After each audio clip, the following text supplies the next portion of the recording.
Tuan-tuan nak balik sekarang, balik. Malah aku dengar ceramah Kazim, bodoh betul. Balik. Sekecil-kecilnya dibuka. Satu-satu dibuka. Sampai kita tanya pada Allah, kitab apa ni? Semuanya ada ditulis ni. Ya Allah. Mampu aku ya Allah. Yang ni pun ditulis. Apa yang ditulis? Kita saja je sepak kasut dia. Itu pun dia tulis. Ya Allah, mampulah aku. Piduk atas motosikal orang. Tongkat dia bengkok. Tu pun ditulis. Ya Allah. Yang paling banyak ditulis, komen dalam Facebook, komen dalam TikTok. Banyaknya yang kita komen, mampulah aku.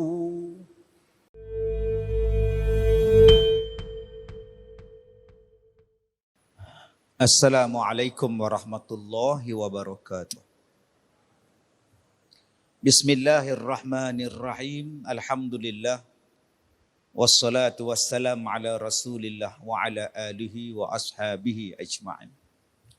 Qala Allah Ta'ala fi kitabihil aziz, a'udzu billahi minasy syaithanir rajim.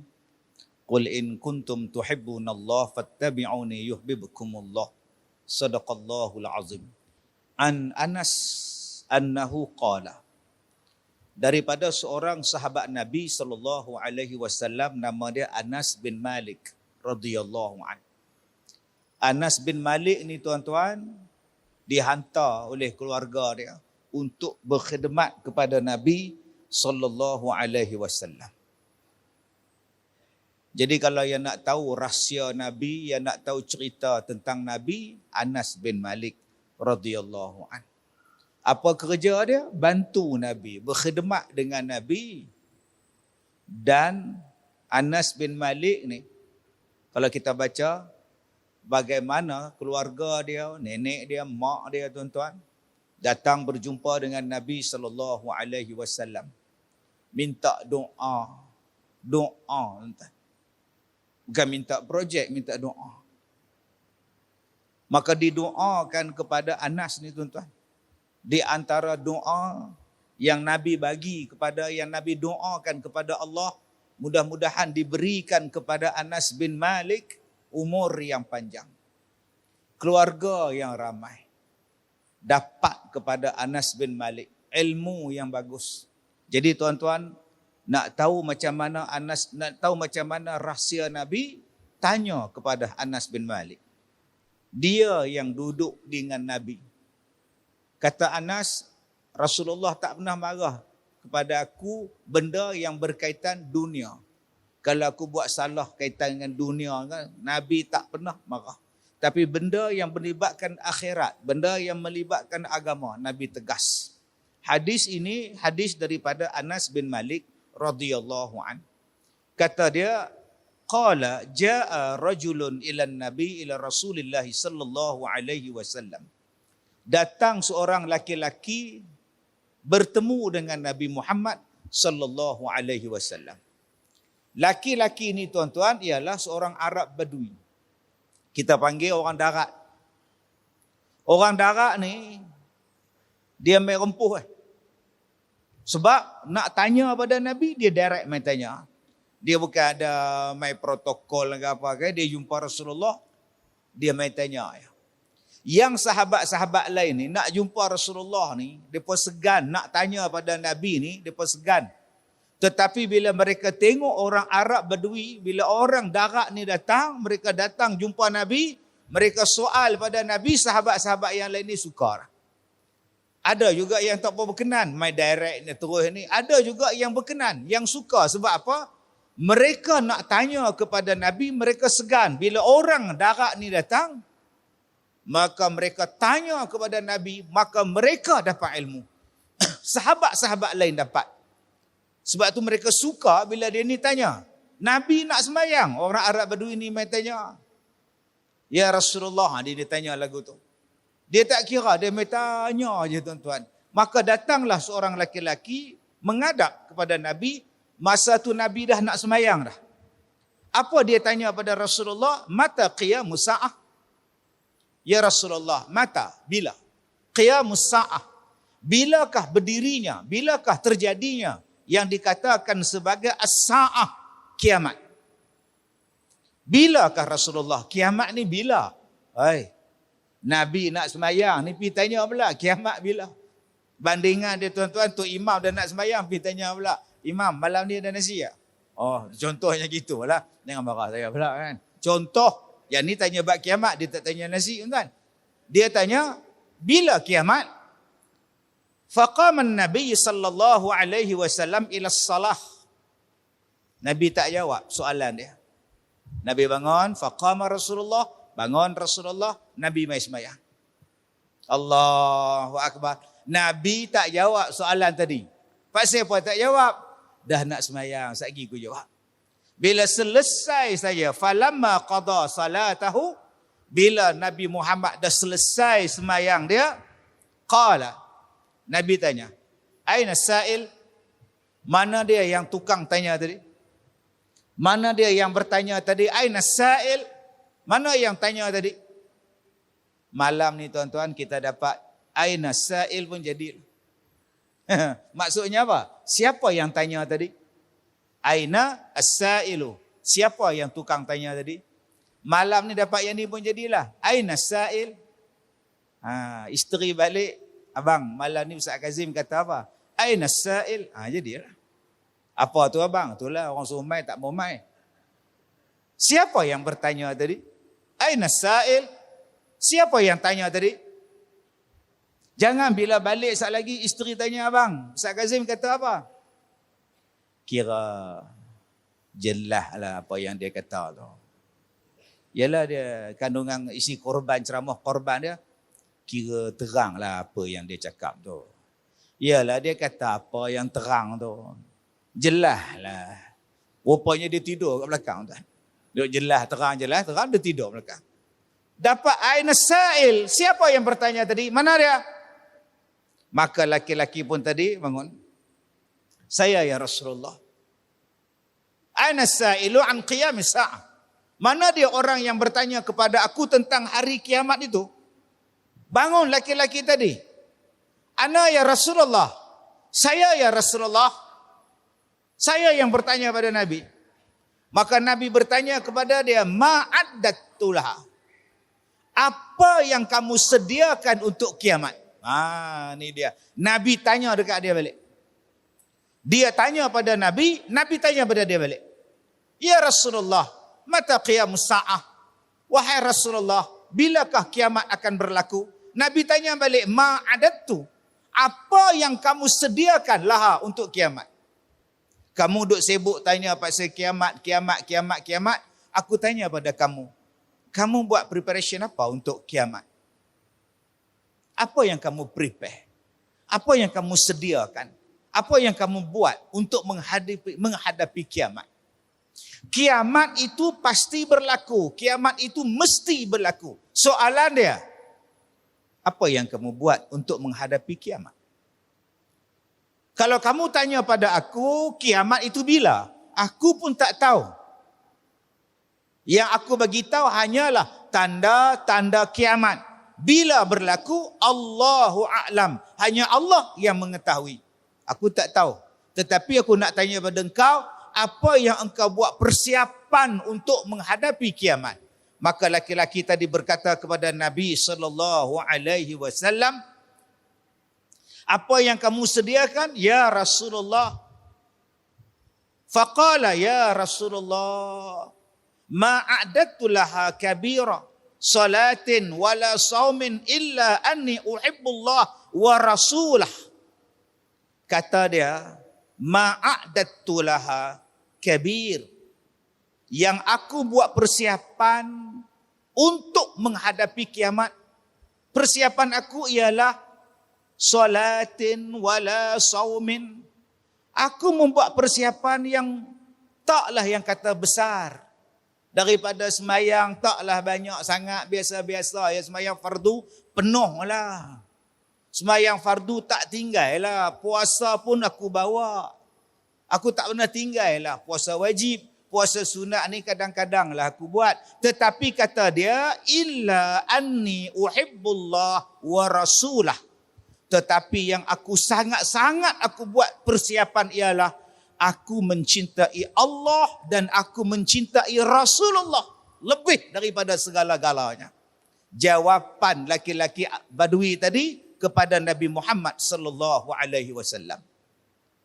Kamu buat persiapan apa untuk menghadapi kiamat? Dia jawab, dia kata biasalah. Biar sembahyang saya buat, puasa saya buat, tapi taklah macam orang lain sembahyang sunat-sunat ni buat saya biasalah. Tapi sembahyang fardu tak tinggal, puasa fardu tak tinggal. Tetapi kata dia, anni uhibbullah wa rasulahu, aku mencintai dia. Siapa? Mencintai Allah dan mencintai Rasulnya. Allahu Akbar, melebihi segala-galanya. Yang tu aku buat betul-betul. Bila Nabi cakap macam tu, Nabi kata apa? Al-mar'u ma'a man ahabba au anta ma'a man ahbabta. Kata Nabi, kamu akan dibangkitkan di hari kiamat dengan siapa yang kamu cinta. Kamu akan dibangunkan di hari kiamat dengan siapa yang kamu cintai. Kalau kamu cinta dengan Allah, kalau kamu cinta dengan Rasulullah, maka kamu akan dibangunkan dengan Rasulullah di hari kiamat. Bila sahabat-sahabat dengar jawapan Nabi sallallahu alaihi wasallam, kata Anas bin Malik, "Fama ra'aita farihal muslimun ba'dal Islam farahahum bihadza." Kata Anas, aku pun tengok sahabat-sahabat Nabi yang lain. Bila Nabi kata, kalau kamu cinta kepada aku, kamu akan dibangunkan di hari kiamat dengan aku. Maka sahabat-sahabat tadi, kata Anas, aku tidak pernah melihat wajah-wajah kegembiraan para sahabat sebelum daripada itu, yang gembira macam ni. Bila mereka mendengar Nabi berkata, al-mar'u ma'a man au anta ma'an man ahbabta. Kamu akan dibangkitkan dengan siapa yang kamu cintai. Sahabat-sahabat ni semua muka jernih, semua muka gembira, semua seronok, semua ceria. Pasal apa? Kami cinta pada Rasulullah, kami sayang pada Rasulullah, kami cinta kepada Allah Ta'ala. Dan kata Nabi, kamu akan dibangkitkan di hari kiamat dengan orang yang kamu cinta. Alangkah seronoknya para sahabat. Kata Anas bin Malik, aku tidak pernah melihat kegembiraan para sahabat seperti mana kegembiraan pada hari itu bila mendengar kata-kata daripada Nabi sallallahu alaihi wasallam. Muslimin dan muslimat yang saya hormati, hadis yang kita baca ini ialah hadis yang sahih daripada Nabi sallallahu alaihi wasallam tentang akan dibangkitkan kita di hari kiamat dengan siapa yang kita cintai. Soalan dia, siapa yang kita cinta sekarang? Adakah kita cinta kepada isteri kita, suami kita, anak-anak kita melebihi daripada Allah dan Rasul? Adakah kita mencintai harta benda kita melebihi Allah dan Rasulnya? Kita lebih mencintai artis-artis daripada mencintai Nabi SAW, mencintai Allah. Ustaz, ya, saya cinta pada Allah, Ustaz. Bagus. Tahun ni masuk tak korban? Pasal apa gelak jawab tak? Awak cinta pada Allah? Ya. Tahun ni buat korban tak? Saya dah buat, Ustaz. Bila? Tahun 2001. Oh ya, lama bang. 22 tahun dulu. Anak abang dah masuk universiti dah bang. Cuba abang. Abang Din, sila makan. Jemput makan. Saya dah makan, Ustaz, 21 tahun lepas. Tak ada pula yang cakap macam itu. Jemput je makan, datang je tuan-tuan. Jemput je kenduri, datang. Jemput korban. Tawaran korban masih dibuka untuk pihak masjid. Menguruskan korban bagi pihak jemaah, sila hubungi bendahari masjid. Seorang pun tak hubung. Ini yang kita nak bincangkan pada malam ini. Tentang bagaimana yang dikatakan tanda mencintai Allah dan Rasul. Supaya bila kita dibangkitkan di hari kiamat nanti, kita berada di bawah naungan arasy Allah. Allah jaga kita, Allah bagi pakaian pada kita, Allah mudahkan urusan kita. Allah masukkan kita dalam syurga tanpa hisab. Allah masukkan kita dalam syurga dengan hisaban yasira, hisab yang mudah. Bagaimana nak dapat syafaat daripada Nabi sallallahu alaihi wasallam supaya Nabi mengaku kita sebagai umat dia.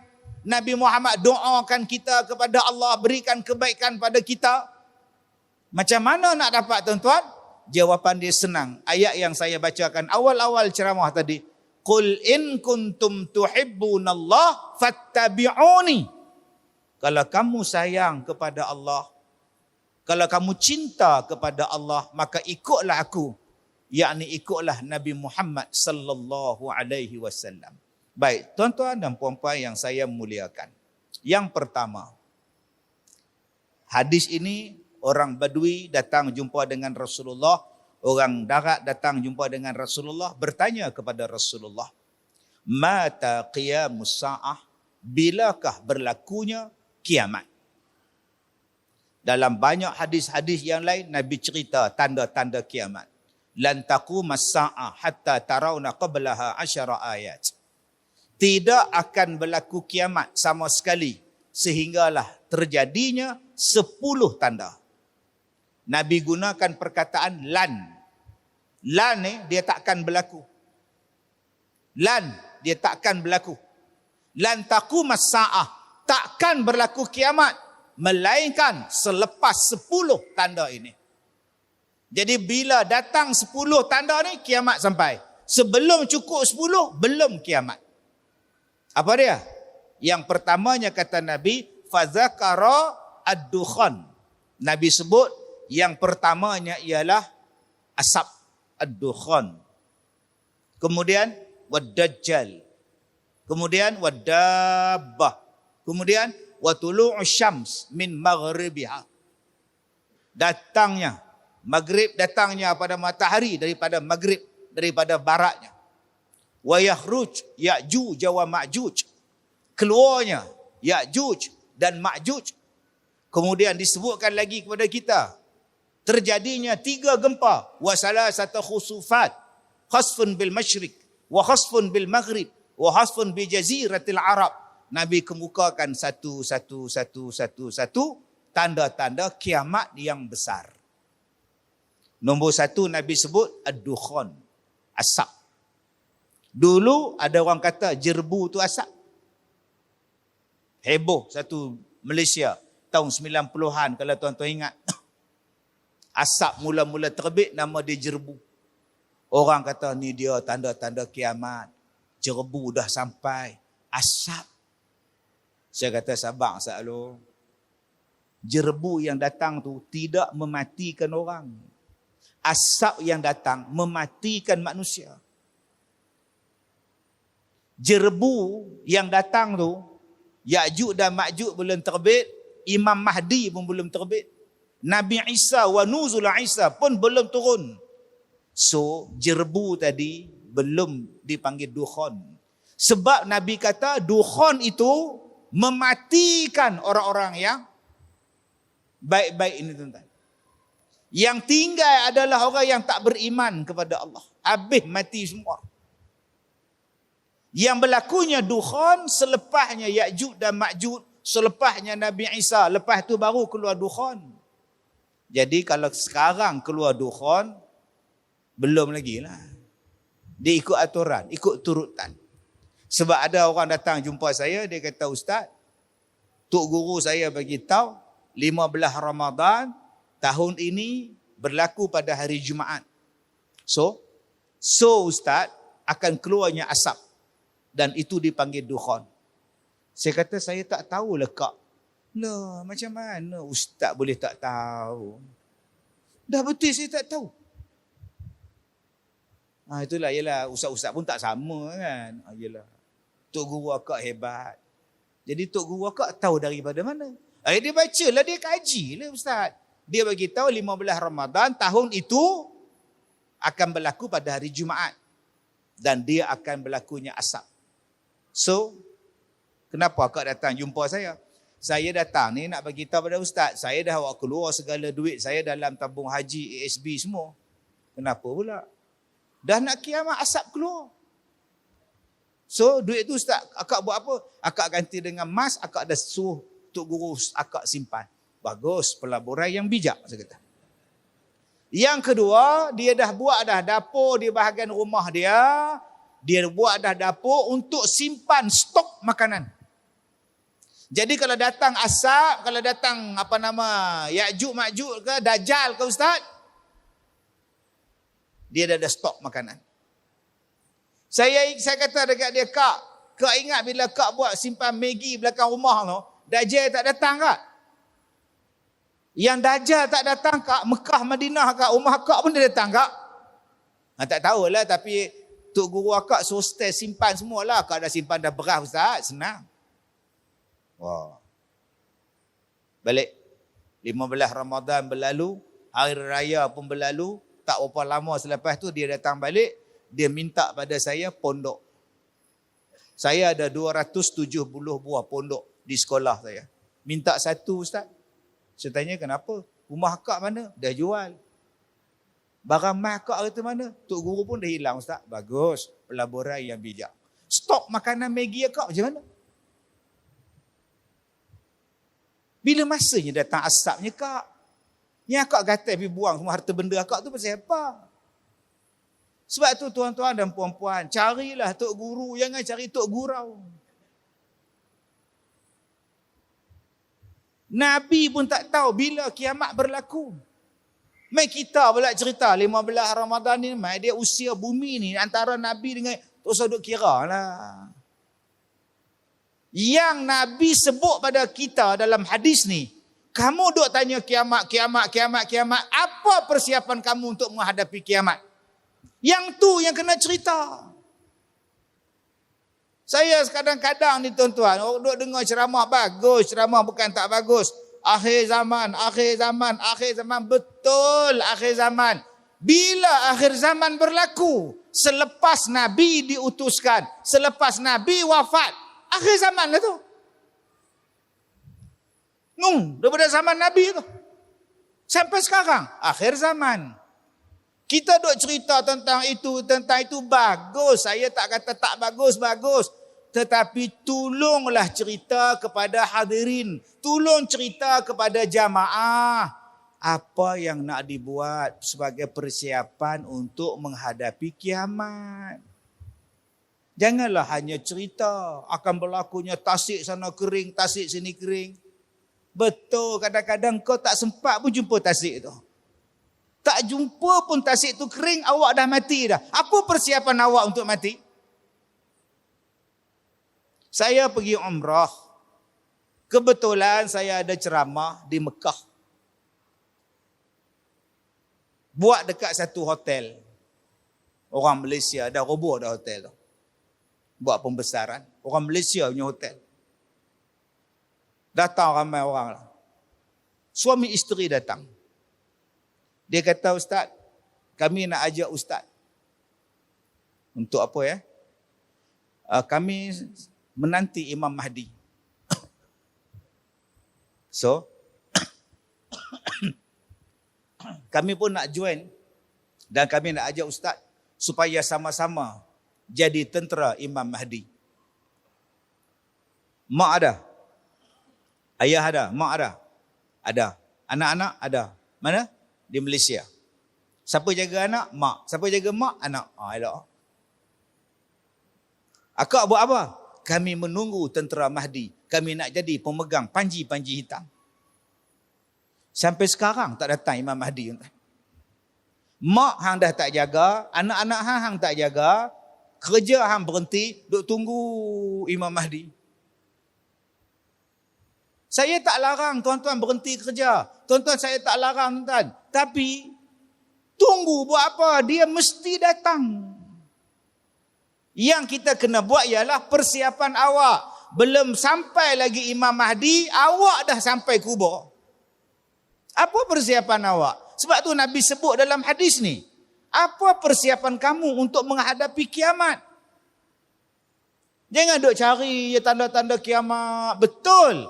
Tapi persiapannya apa? Laki-laki ni kata, ya Rasulullah, saya semayang. Ya Rasulullah, saya puasa. Bagus. Tetapi yang paling besar yang saya buat persiapan ialah saya mencintai Allah dan saya mencintai Rasulnya. Ya Allah, ya Rasulullah. Ni dia tuan-tuan. Jawapan yang kita dapat ni. Setiap satu benda dia ada tanda. Nak kiamat ada tanda, mengandung ada tanda, bersalin ada tanda, kencing manis pun ada tanda. Jantung pun ada tanda. Mati ada tanda. Mana ada tanda Ustaz? Suami saya mati dalam tidur Ustaz. Tak ada tanda pun. Mak dia mati dah. Mak dia meninggal dah. Ayah pun lama meninggal dah. Abang dia pun meninggal dah. Itulah tanda suami awak nak mati. Hak lain dah mati. La ilaha illallah. Semua ada tanda. Nak hujan ada tanda. Semua ada tanda. Allah Ta'ala ni maha baik. Dia bukan bagi tiba-tiba tuan-tuan. Dia bagi tanda. Ustaz, saya tak ada tanda Ustaz. Tiba-tiba je saya, Allah, bisnes saya lingkup, keluarga saya lingkup, semua lingkup. Abang semayang? Tak. Abang buat ibadat puasa semua? Saya tak pernah puasa Ustaz. Abang zakat? Tak pernah Ustaz. Tapi Tuhan bagi saya rezeki banyak Ustaz. Itulah tandanya abang nak dapat bala. Sebab tu tuan-tuan, bila kita dapat nikmat yang banyak padahal tak semayang. Kita dapat rezeki yang menumpah ruah padahal tak pernah main masjid pun. Kita dapat projek macam-macam tapi tak pernah bayar zakat. Itulah tanda-tanda Allah nak bagi balak pada awak. Akhaznahum baghtatan. Tiba-tiba Allah tarik sekaligus. Jaga-jaga, walaupun Allah gunakan perkataan baghtatan, tiba-tiba saja Allah dah bagi dah. Kami akan bagi pada kamu rezeki. Kamu lupa kepada aku tarik. Setiap satu benda dia ada tanda. Apakah tanda? Awak cinta pada Allah, awak cinta pada Rasulullah, dia ada tanda. Sebab tu saya tanya tadi, awak cinta pada Allah? Ya. Korban buat dah. Mana dia tanda dia? Allah Ta'ala sebut dalam surah Al-Baqarah, Bismillahirrahmanirrahim, Alif Lam Mim. Zalikal kitabu la raiba fi hudalil muttaqin. Petunjuk bagi orang bertakwa. Siapa dia? Al-Quran. Al-Quran itu petunjuk bagi orang bertakwa. Nak tahu kau orang bertakwa ke tidak? Quran tu jadi tak reference pada Quran ataupun tidak? Ustaz, ya. Saya nak ke bulan. Bagus. Naik apa? Naik roket. Oh. Bila sampai? Ya, insya-Allah sampailah. Perjalanan dalam 46,000 km sejam. Dalam 2 hari sampai lah. Silakan. Tapi dalam Quran sebut, la syamsu yanbaghi laha an tudrikal qamar. Matahari tidak akan dapat mengejar bulan. Macam mana roket awak boleh kejar bulan? Simple jawapan dia. Tiap malam, patut malam ni baca Yasin. Wal qamara qaddarnahu manazila hatta 'ada kal 'urjunil qadim. Lasyamsu yanbaghi laha an tudrikal qamar walal lailu sabiqun nahar. Matahari berjalan atas jalan dia. Bulan berjalan di atas jalannya. Tidaklah boleh matahari mendapatkan bulan. Siang tak dapat mengejar malam, malam tak dapat mengejar siang. Masing-masing berjalan di atas jalan masing-masing. Tiba-tiba hari ini ada orang mendakwa, saya pergi ke bulan naik roket. Allah sendiri jawab, naik matahari pun tak sampai, matahari pun tak terkejar. Tiba-tiba kamu terkejar naik roket. Astaghfirullahalazim. Cepikir tuan-tuan. Al-Quran tu nak rujuk dia dalam Quran. Khalaqal insan min nutfatin amsyajin nabtalihi faja'alnahu sami'an basira. Kami jadikan manusia itu daripada benih yang terpancar. Kemudian dijadikan manusia ini duduk dalam rahim. Huwallazi yusawwirukum fil arhami kaifa yasha'. Banyak ayat tu. Dialah yang menjadikan manusia, dibentukkan manusia dalam rahim-rahim ibu mengikut kehendak Allah. Tiba-tiba hari ini ada orang mendakwa. Saintis telah berjaya menghasilkan bayi klon yang pertama di dalam dunia. Yang tidak melalui proses persenyawaan lelaki dan perempuan. Yang tidak memerlukan benih laki-laki dan perempuan. Hanya diambil daripada ovary orang perempuan, diambil rahim dia, dimasukkan rahim dia, benih dalam rahim dia, dan jadilah bayi klon. Ini adalah kejayaan terbesar saintis pada abad ini. Pembohong ya amat.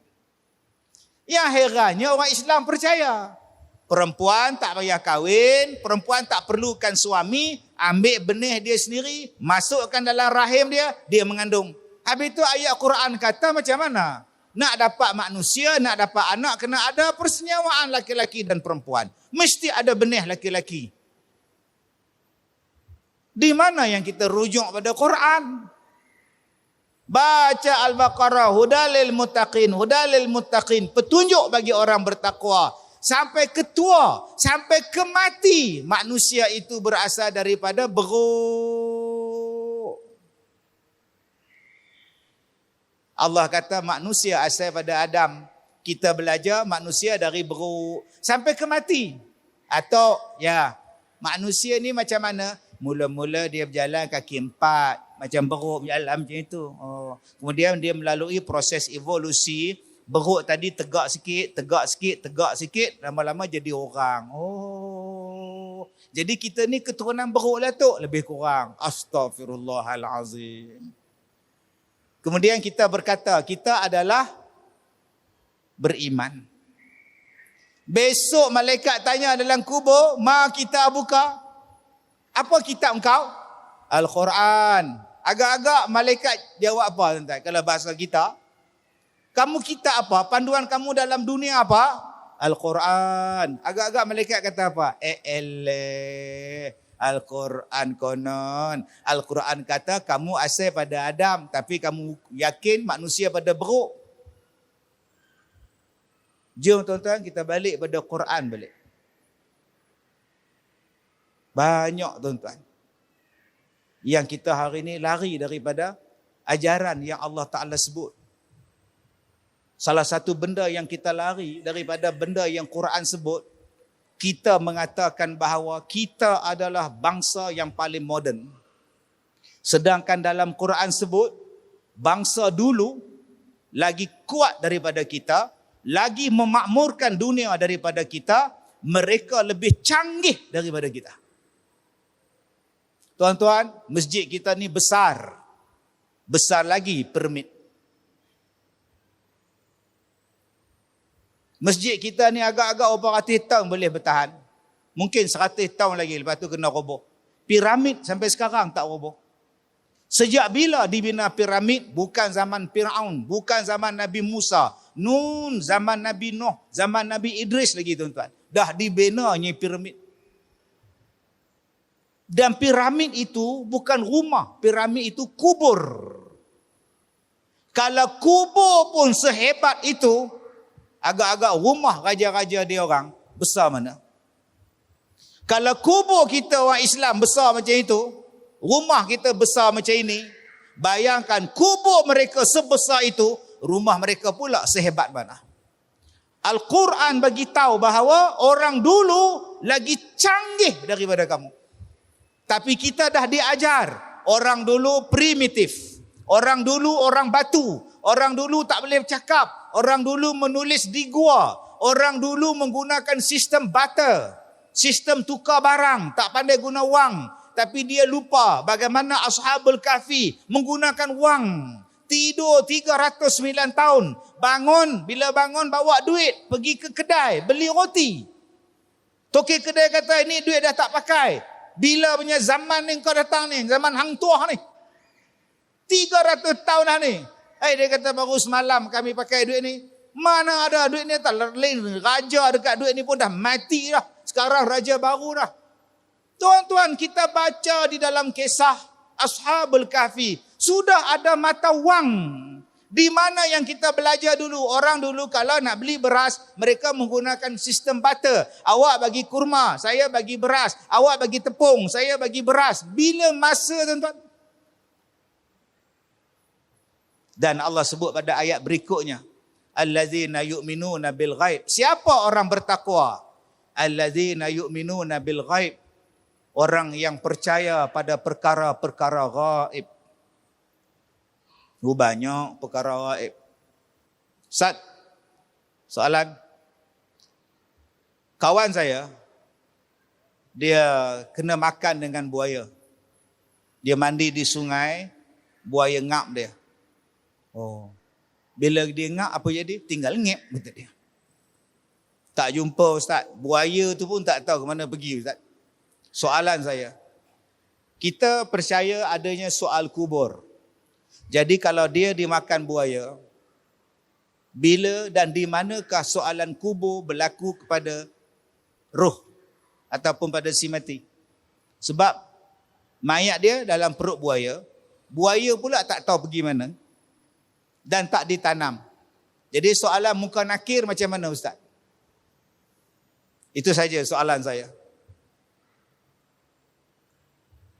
Abang tahu tak makna kubur? Abang tahu tak makna kubur? Kubur lah. Tu sebelah masjid kubur. Itu tanah perkuburan. Tanah perkuburan lain. Kubur ialah di mana jasad berada.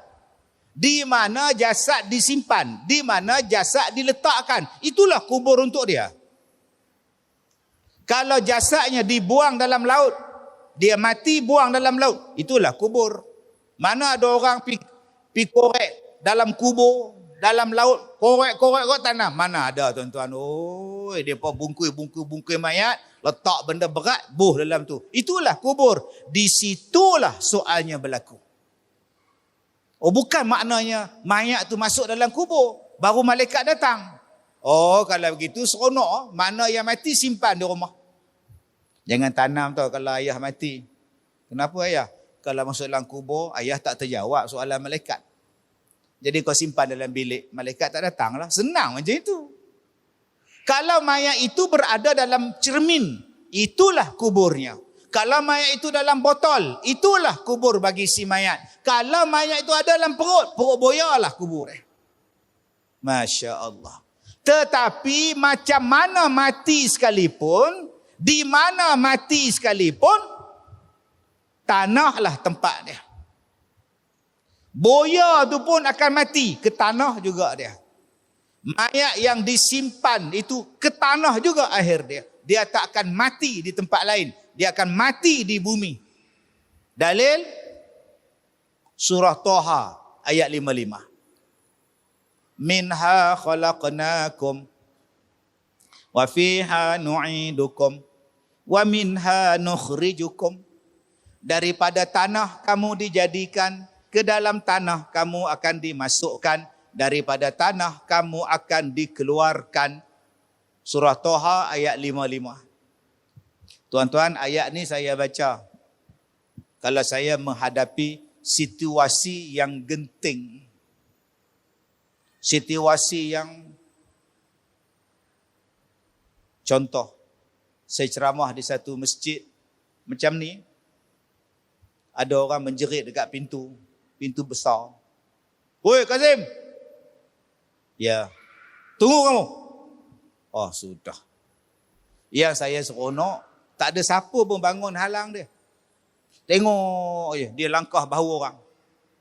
Guys, ini Samsing kampung dusun ni. Saya pun baca ayat ni. Ayat tadi. Tapi saya tak baca kuat-kuat. Minha. Tak ada macam tu tuan. Tutup bomom. Masukkan hantu dalam botol tuan. Dia sampai dekat meja saya. Dia terus duduk situ. Abang dengar sampai habis nah. Habis ceramah, saya tepuk belakang dia. Bang, dah habis. Balik. Nonong dia keluar tuan. Oh, ayat ni alhamdulillah. Amalkan selalu. Surah Toha ayat 55. Saya jumpa Samsing jalan raya banyak. Jumpa dengan orang panas baran banyak. Yang mengamuk bawa kapak pun ada. Saya kena kejar dengan anjing pun ada. Saya berhenti tuan-tuan, saya baca ayat ni. Lari anjing tu. Jadi malam ni, Aina Sa'il, satu. Yang kedua, surah Toha ayat 55. Malam ni kena buat. Hafal lepas main isyak sampai rumah ingat dah. Abang, malam ni Ustaz Kazim kata apa? Minha khalaqnakum wa fiha nu'idukum wa minha nukhrijukum. Jangan bila dah hadapi situasi genting, baru nak cari pula. Tak mana pula, Toha jenuh lah tuan-tuan. Hafal di mulut sekarang. Di sini, dari tanah kamu dijadikan. Dan ke dalam tanah kamu akan dimasukkan. Sebab tu saya kata tadi, Quran bagi jawapan. Kalau saya naik roket sampai ke bulan, tiba-tiba saya mati. Kami berlima orang. Hang Kazim, Hang Kebun, Hang Cangkui. Pergi naik sampai sana mati. Dan kami duduk di bulan. Tak balik-balik dah. Ayat ni kena tak? Ayat Quran tu sesuai tak dengan saya yang 5 orang tadi? Tak sesuai. Kalau tak sesuai, Quran apa? Al-Quran mesti sesuai. Bila Allah kata, di tanahlah kamu mati, di bumilah kamu akan dimasukkan. Selesai masalah. Tak ada siapa boleh pindah di planet Marikh. Tak ada siapa yang boleh berpindah di bulan, mati di bulan, dikebumikan di bulan. Kalau berlaku, Al-Quran dah tak betul. Mustahil Quran tak betul. Sebab tu, bila dengar cerita, bila dengar satu propaganda, Al-Quran dah rujukkan kita. Ustaz menolak kemajuan, Ustaz menolak pemodenan. Biar saya tolak pemodenan pun tak apa. Janji saya tak tolak ayat Quran. Dan sekarang kau buktikan manusia pernah sampai. Tuan-tuan yang saya muliakan. Kubur itu gaib, kau percaya? Ustaz, hantu? Saya tak percaya adanya hantu. Tak percaya sudah. Malam sekali lagi, kau doa, ya Allah, nak tengok hantu. Kalau tak mau doa, jom ikut saya.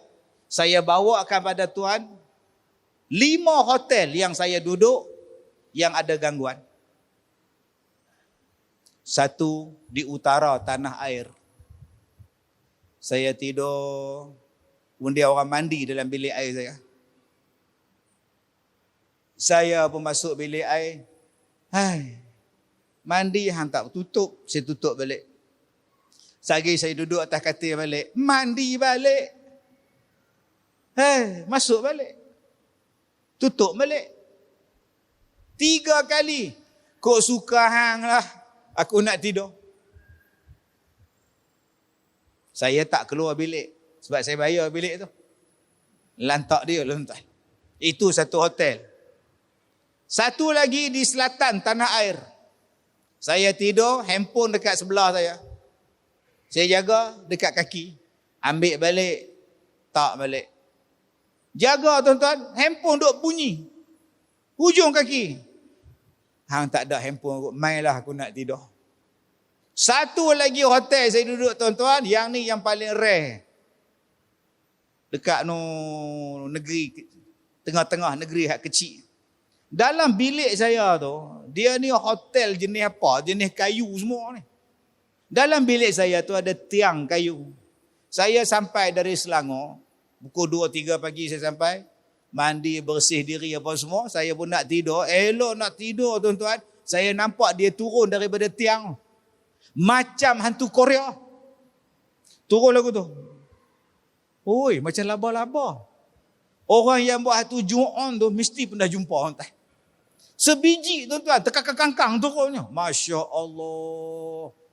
Jadi kalau tuan-tuan tak percaya, mai ikut saya. Saya tinggal bilik tu, saya tepi. Tuan-tuan duduk sorang-sorang. Sihir. Benda gaib. Ada sihir. Mana ada zaman moden ustaz, sihir tak ada ustaz. Sihir itu benda yang disebut oleh Allah dalam Quran. Wattaba'u ma tatrus syaitan sayatinu ala mulki Sulaiman. Wa ma kafara Sulaiman walakinna syayatina kafaru yu'allimuna an-nasa sihr. Disebut dalam Quran sihir.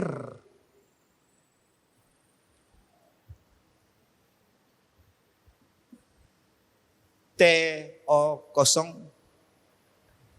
Bihun goreng satu.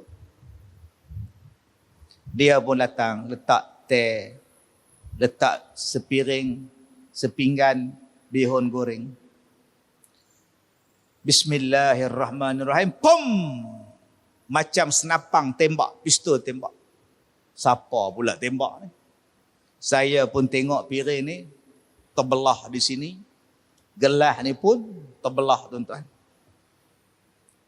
Saya kata dekat toke kedai tu, abang saya bayar bang, saya balik dah. Pinggan ni dah retak. Saya pergi makan laksa dekat Selangor satu kedai. Bila nak makan tuan-tuan, penuh dengan bulu, penuh dengan rambut. Saya letak balik, saya panggil makcik. Cuba tengok makcik apa benda dalam laksa makcik ni. Oh. Kalau saya makan laksa makcik ni, saya batuk sampai bila-bila makcik. Rambut yang halus-halus tu melekat dekat saya punya tengkok. Tu nama dia sihir. Nama dia apa? Santau. Apa amalan ustaz? InsyaAllah. Al-Fatihah 7 kali. Doa tu, Al-Fatihah 7 kali. Sementara nak sampai order tu, Al-Fatihah 7 kali. Bukan baca Al-Fatihah. Al-Fatihah, Al-Fatihah, Al-Fatihah, Al-Fatihah. Bukan Pak Long. Pak Long punya betul ya Pak Long. Baca surah sampai habis. 7 kali.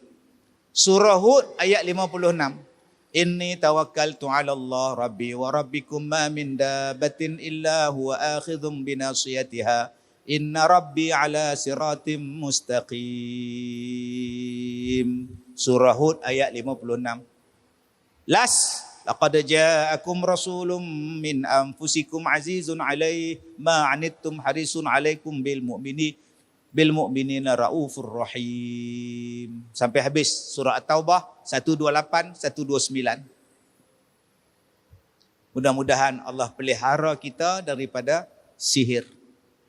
Yang kedua, tanda orang beriman apa dia? Wa yuqimunas salah. Mendirikan salat. Tanda orang-orang yang bertakwa.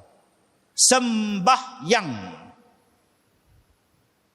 Yang ketiga, tanda orang-orang yang takwa. Orang yang menafkahkan hartanya pada jalan Allah. Mimma razaqnahum yunfiqun. Tuan-tuan yang saya muliakan. Apa yang kita nafkahkan pada jalan Allah sebagai tanda kita orang bertakwa. Tanda cinta kepada Allah. Allah sebut dalam Quran, lan tanalul birra hatta tunfiqu mimma tuhibbun. Yang kamu nak sedekah itu ialah pemberian yang paling kamu sayang. Takkan diterima kalau benda tu kamu tak sayang pun. Yang paling kamu sayang. Sebab itu kalau nak buat korban, carilah lembu yang paling sihat, paling gemuk, paling banyak isi. Hari ni ada orang yang buat korban. Berapa satu bahagian? 800 setengah. Oh, mahal. Terima kasih Tuan Haji. Tak masuk ke? Tak apalah, tak apa. Cari masjid lain pula. Berapa harga satu bahagian? 890. Oi, bapak lagi mahal. Start motor. Cari masjid lain pula. Berapa korban masjid sini? 600 setengah. Cantik. Yang ni betul sana 8-9 ini harga Yahudi betul. Harga Yahudi dia kata tuan-tuan. Bila datang buat korban, lembu yang turun tu Allah tuan-tuan, oh macam piano. Tulang berserakah habis. Dia turun-turun pada lori tu, terduduk lembu tu sampai hari korban, duduk tuan-tuan. Bangun tidak, apa pun tidak. Kita jentik telinga pun tuan-tuan, rebah. Berapa berat lembu ni? 180 kilo. Inilah harga RM650 satu bahagian. Kurusnya, tengok harga lah bang. Yang 890 tu nampak tu, yang badan tegak besar tu. Yang tu 890. Yang ni 6,5. Agak-agak Tuhan nak terima yang mana tuan. Jadi lepas ni, tolonglah cari yang sihat. Binatang korban yang sihat untuk Allah. Dan Allah tak ambil pun daging tu. Allah tak tengok pun darah dia. Korban tu balik pada kita. Yang Allah nak tengok takwa kita. Allah, tuan-tuan. Macam-macam jenis manusia yang buat korban. Ada yang buat korban satu bahagian. Tapi minta macam seekor. Saya satu bahagian lembu saya buat. Nama saya Rogayah binti Mat. Mana saya punya lembu daging saya? Ni. Ini yang tukang korban, ini dapatnya 2 kilo daging, ini. Takkan 2 kilo pun saya punya bahagian tu. Kata apalah, ambil lah 4 kilo ambil. Ekor lembu. Ekor pun dia nak. Bagi dekat dia sepotong ekor. Lidah lembu. Lidah pun dia tanya tuan. Potong lagi bagi dekat dia. Telur dia. Telur pun kamu nak. Astaghfirullahalazim. Apa jenis manusia ni tuan-tuan. Bukan orang sini lah. Ni di Afrika. Kita nak buat korban ni tuan-tuan. Biar yang terbaik. Sebab tu dalam kitab-kitab fiqah. Bukan setakat lembu tu kena sihat. Gemuk sihat bukan. Warna pun. Ulama-ulama cari. Manakah warna lembu yang terbaik. Warna pun mereka tengok tuan. Sampai tahap macam tu. Menafkahkan harta pada jalan Allah. Ustaz, saya tak mampu nak buat lembu Ustaz. Kambing. Kambing pun tak mampu Ustaz. Apa yang abang mampu? Saya ada RM30. Saya nak sedekah juga. Kalau gitu abang ambil RM30. Bagi dekat bendahari masjid. Ini RM30. Memang tak dapat satu bahagian pun. Tapi kok nak beli tali lembu. Kok nak beli plastik. Nak bubuh daging. Nak agihkan pada orang. Kok nak beli kopi. Nak bagi bancuh air pada petugas-petugas. Saya sedekah RM30. Jadilah. Korban pun tak masuk. Kambing pun dia tak buat. Dia bagi RM30. Mudah-mudahan Allah berkati. Kenapa awak bagi sedangkan awak pun tak ada duit? Saya mencari kasih Allah Ustaz. Saya nak korban untuk Allah Ustaz. Saya nak cari redha Allah Ustaz. Supaya Allah sayang pada saya Ustaz. Itu saja yang saya ada. Itulah yang paling kamu sayang? Ya. Itulah yang diterima oleh Allah Subhanahu Wa Taala. Masya Allah. Ini RM30 pun tak masuk. RM3 pun tak masuk. Waktu raya korban pun tak datang. Lah. Abang tak pergi tolong ke orang-orang masjid buat korban? Masjid daerah tu buat korban, pergilah tolong abang. Alah aku. Kain tuala pun dia orang tak bagi kat aku. Kain tuala good morning tak dapat merajuk. Tahun lepas, kain tuala good morning. Kemudian dapat pula baju-baju petugas, dapat baju t-shirt. Dia tak dapat merajuk sampai sekarang. Kalau sekadar tak dapat t-shirt, berapa banyak t-shirt dekat kedai bandar tu kau ambil seguni pun tak apa. Jangan ada satu-satu benda yang menghalang kita untuk berkorban. Jangan. Jangan tuan-tuan. Bila kita tak dapat benda ni, aku tak mau. Rugi kau. Ada orang yang tak puas hati dengan imam, boikot masjid. Saya tak datang tak. Kenapa? Tu imam tu, unsin saya. Apa salah dia pada awak? Dia tak salah. Masalah dia baca ayat panjang. La ilaha illallah. Kamu pula kenapa tak datang masjid? Tak, dia perli nama saya tau. Bila masa tu imam perli, dia baca dalam sembahyang, dia sebut nama saya. Saya dah sampai tak ada selipar, tampar tu imam tu Ustaz. Astaghfirullahalazim. Yang mana faham, tak faham sudah. Akhirnya, saya tak pergi masjid. Abang, dulu bukan abang imam ke? Saya imam di masjid tu. So tak datang dah. Kenapa ya? Saya bertugas 15 tahun. Kemudian dia orang pecat saya. Tanpa notis. Tanpa tiba-tiba Ustaz. Saya tak boleh terima Ustaz. Saya terkejut. So, itu yang saya tak datang masjid. Semayang di mana? Saya sembahyang di rumah. Jumaat pun buat di rumah. Abang imam di rumah, isteri saya makmum lah. Elok. Jenis apa ni tuan-tuan ni? Kalau kamu sayang pada Allah, kamu letakkan Allah nombor 1.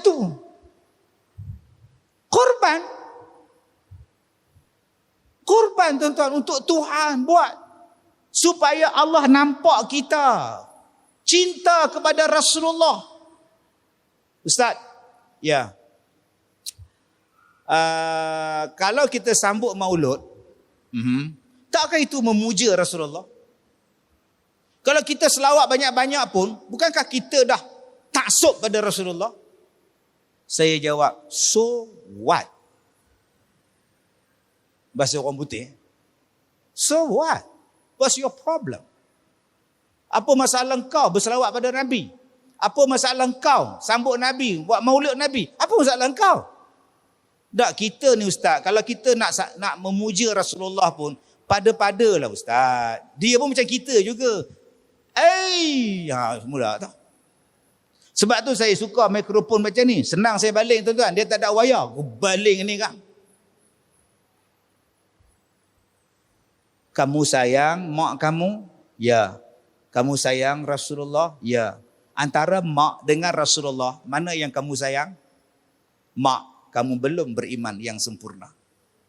Kamu sayang suami kamu, kamu sayang Rasulullah, mana yang kamu paling sayang? Suami, belum sempurna iman.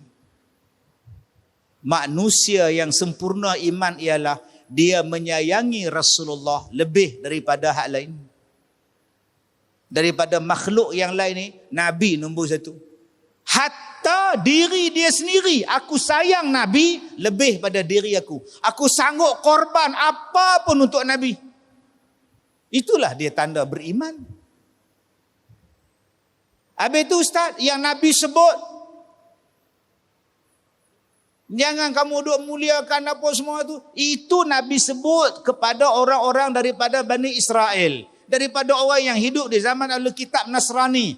Yang memuja Nabi Isa sampai menjadikan Nabi Isa itu Tuhan. Kita tidak pernah menjadikan Nabi Muhammad itu dianggap sebagai Tuhan. Tidak. Dia Nabi. Dan kita sanggup berkorban untuk dia. Yang Nabi larang, jangan jadikan dia ni macam orang menjadikan Nabi Isa sebagai Tuhan. Sayang tuan-tuan, akhirnya ada orang yang benci dengan selawat.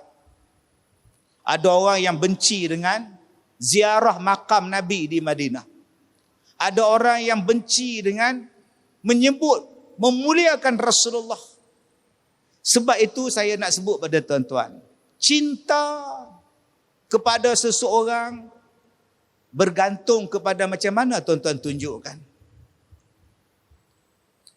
Ada orang yang cinta kepada isteri dia, tiap-tiap hari dia masak untuk isteri dia. Isteri jangan masak.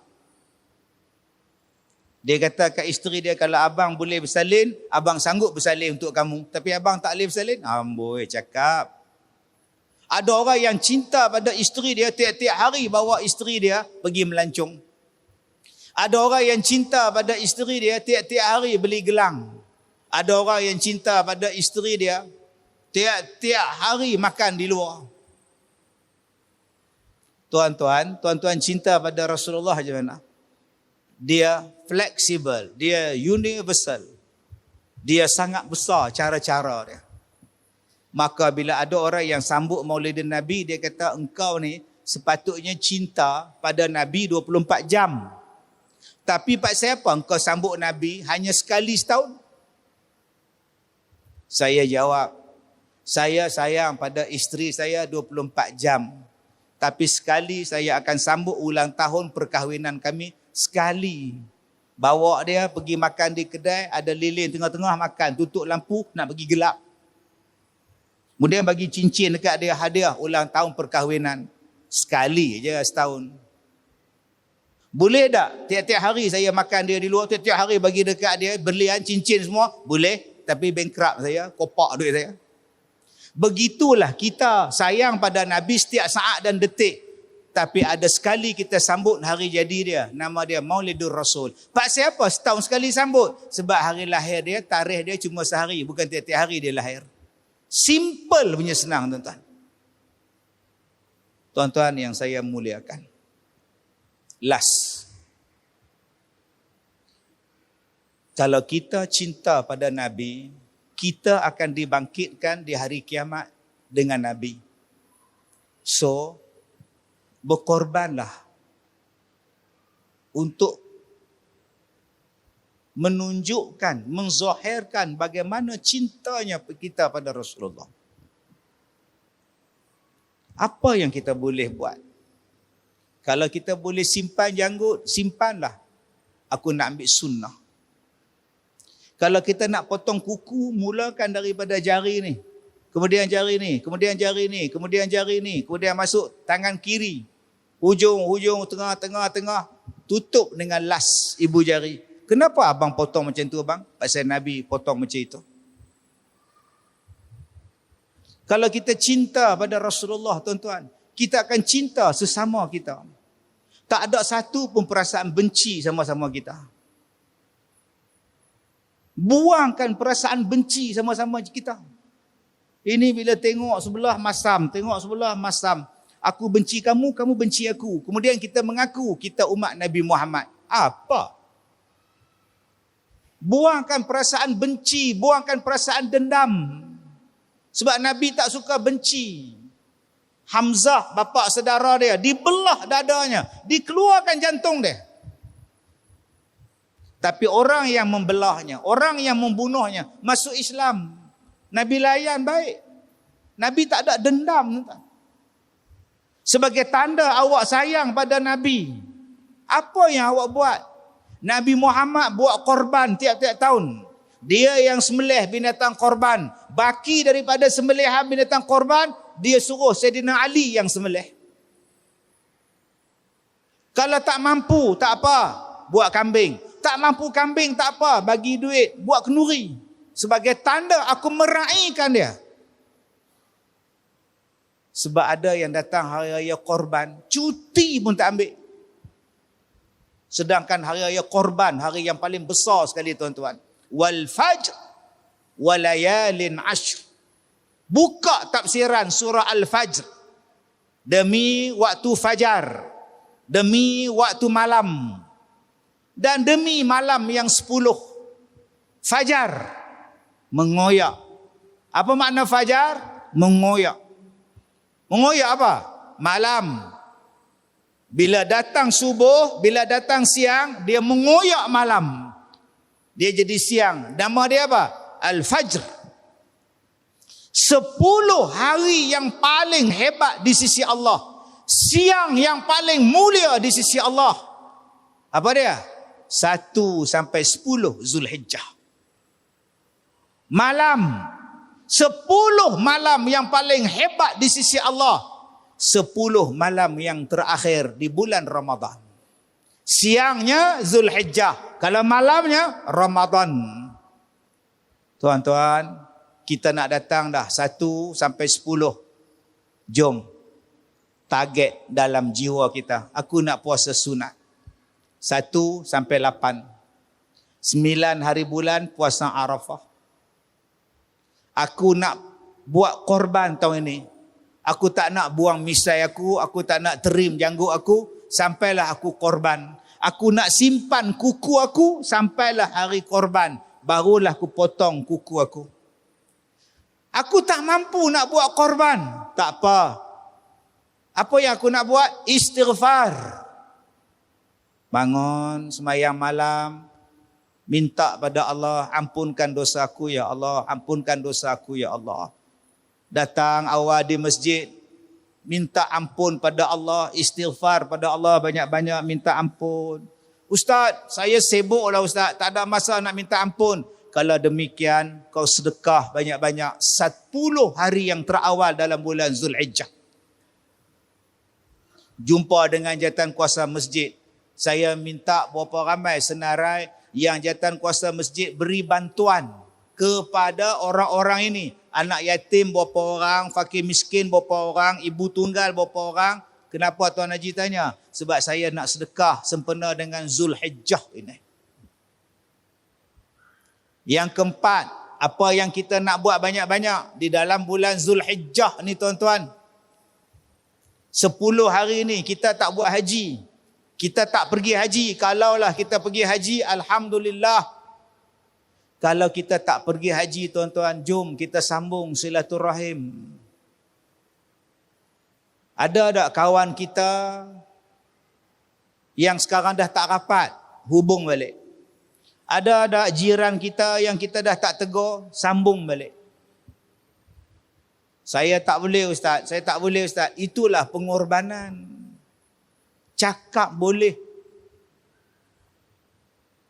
Saya dah 3 kali Jumaat tuan-tuan, 3 kali Jumaat. Saya baca khutbah.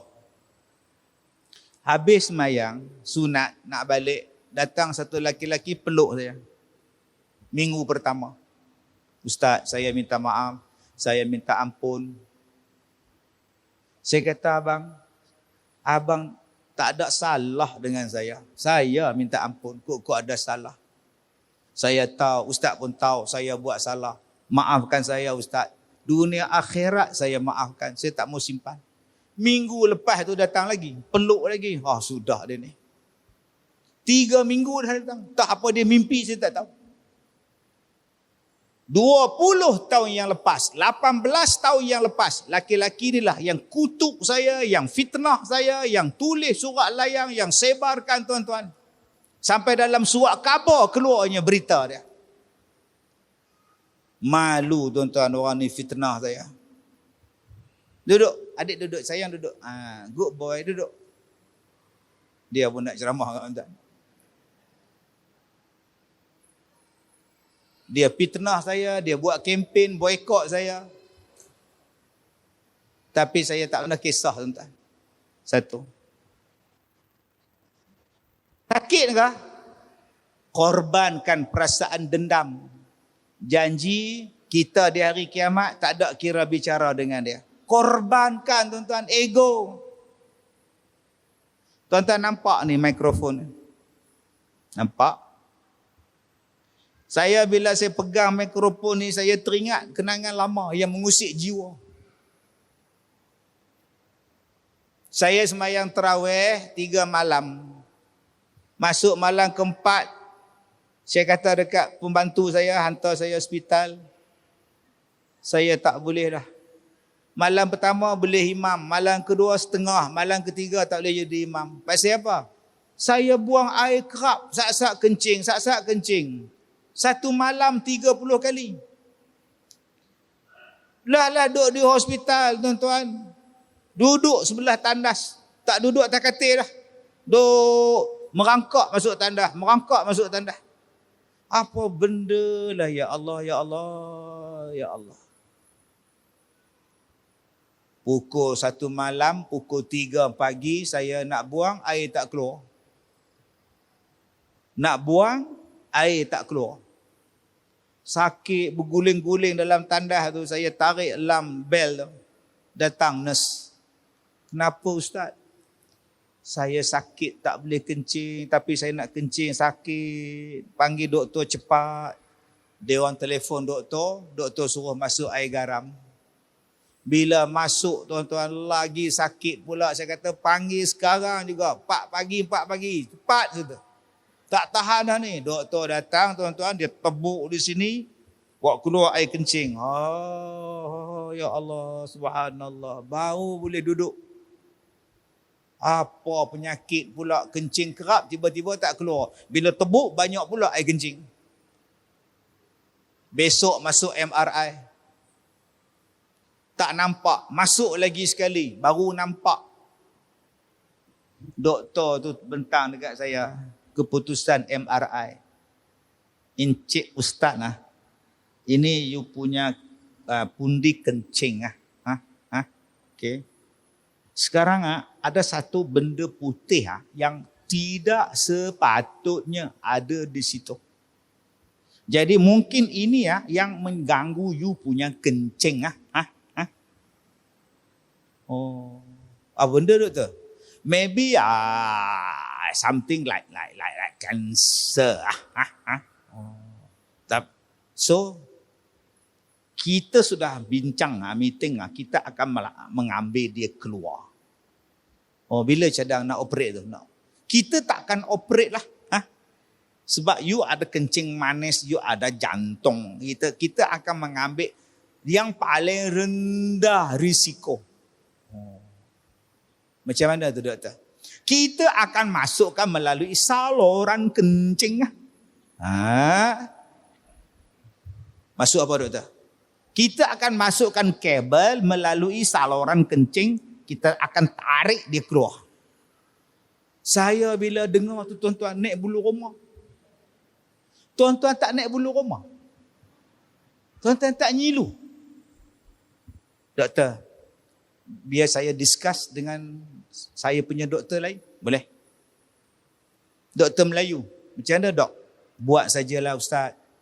Kawan saya doktor India. You buat sajalah. Dia pakar mah. Buat entah. Besar mana? Si ada kamera lagi entah. Allah.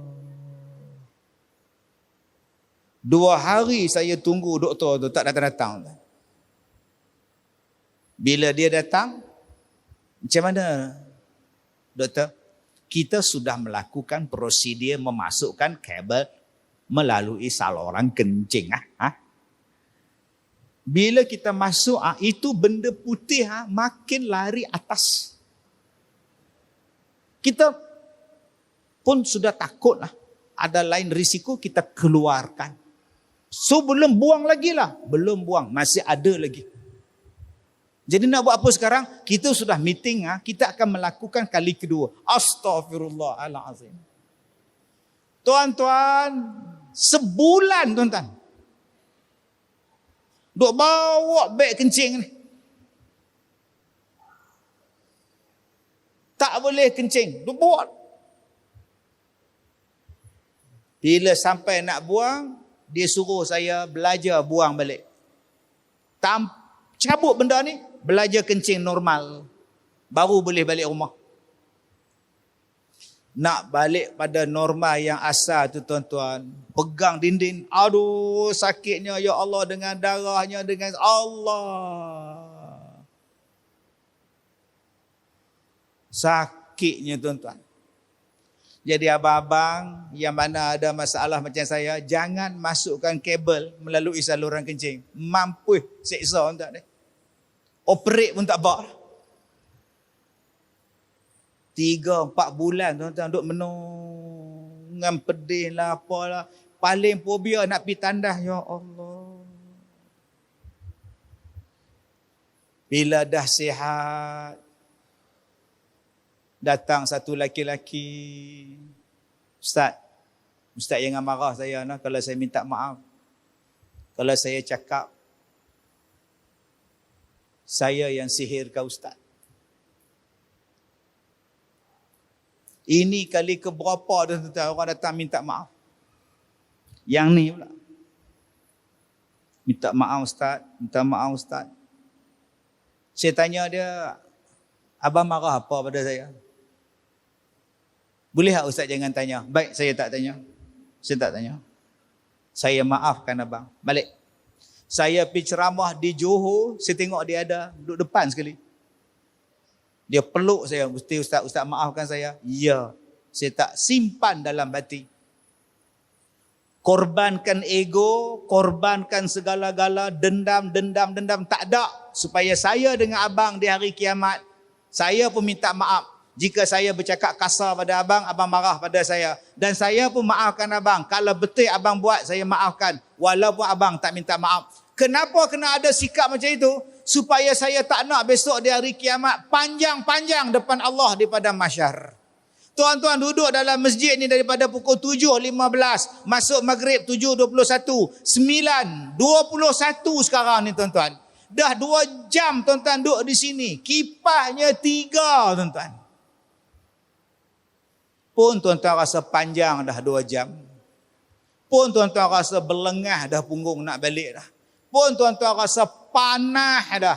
Padahal masing-masing ada tempat duduk, masing-masing ada tempat duduk, masing-masing ada tempat duduk. Yang paling selesa yang ada duduk kat dinding, lagi selesa. Pun tuan-tuan rasa lenguh dah. Aku nak balik lah, panas. Tuan-tuan, di padang mahsyar, kita duduk bertindan di atas orang. Kita tak tahu siapa duduk di bawah dan kita pun tak tahu siapa pijak kita. Itu keadaan di padang mahsyar. Tak ada kipas, tak ada aircon, tak ada pakaian, tak ada air apa yang nak minum. Dan tak boleh balik. Tuan-tuan nak balik sekarang, balik. Malah aku dengar ceramah Kazim, bodoh betul. Balik ya? Tuan-tuan duduk di hari kiamat besok. Allah, balik. Ingat Pak Menakah hang? Tuan-tuan, bila masa nak dipanggil? Tak tahu. Akan dihisap? Ya. Sekecil-kecilnya dibuka. Satu-satu dibuka. Sampai kita tanya pada Allah, kitab apa ni? Semuanya ada ditulis ni. Ya Allah. Mampu aku ya Allah. Yang ni pun ditulis. Apa yang ditulis? Keluar daripada tandas, pergi sepak kasut, masuklah longkang kasut orang. Kawan tu balik, mana tanda kasut aku mana sebelah ada, sebelah tak ada. Kita saja je sepak kasut dia. Itu pun dia tulis. Ya Allah, mampulah aku. Kita pergi dengar ceramah. Pergi duduk atas motosikal orang. Tongkat dia bengkok. Tu pun ditulis. Ya Allah. Yang paling banyak ditulis, komen dalam Facebook, komen dalam TikTok. Banyaknya yang kita komen. Mampulah aku. Kalau macam tu nak jumpa di hari kiamat, jadilah orang baik. Saya tutup dengan satu kata-kata. Kita tak banyak pahala. So, jangan buat dosa. 1. 2. Jangan menunggu masa untuk berubah. Tunggulah lepas pencen. Tunggulah. Sebaliknya, berubahlah. Selagi mana ada masa. Ulang balik. Jangan menunggu masa untuk berubah. Sebaliknya berubahlah. Selagi mana ada masa. Dan yang ketiga tuan-tuan. Kalau tuan-tuan nak rasa tenang hati. Kalau tuan-tuan rasa nak jiwa tenang. Tuan-tuan ambil tahu hai orang. Tuan-tuan ambil tahu je hai kiamat. Tuan-tuan ambil tahu je hai diri aku. Ni tidak. Artis beranak kita ambil tahu. Artis menikah pakai baju putih, kita ambil tahu. Ustaz pula pergi baca doa artis menikah, kita ambil tahu. Semua ambil tahu. Tapi kita terlupa ambil tahu. Tahun ini aku tak masuk korban. Allah. Jom, ada lagi masa untuk kita korban. Mudah-mudahan dosa kita digugurkan. Macam mana bulu-bulu binatang korban tu. Macam itulah banyaknya dosa kita, mudah-mudahan diampunkan oleh Allah Subhanahu Wa Taala. Terima kasih kepada Tuan Qadhi, terima kasih kepada Tuan Pegawai Masjid, terima kasih kepada DO, terima kasih kepada semua. Insya-Allah kita jumpa lagi di lain masa tuan-tuan. Saya minta maaf jika terkasar bahasa. Wabillahi taufiq wal hidayah. Assalamualaikum warahmatullahi wabarakatuh.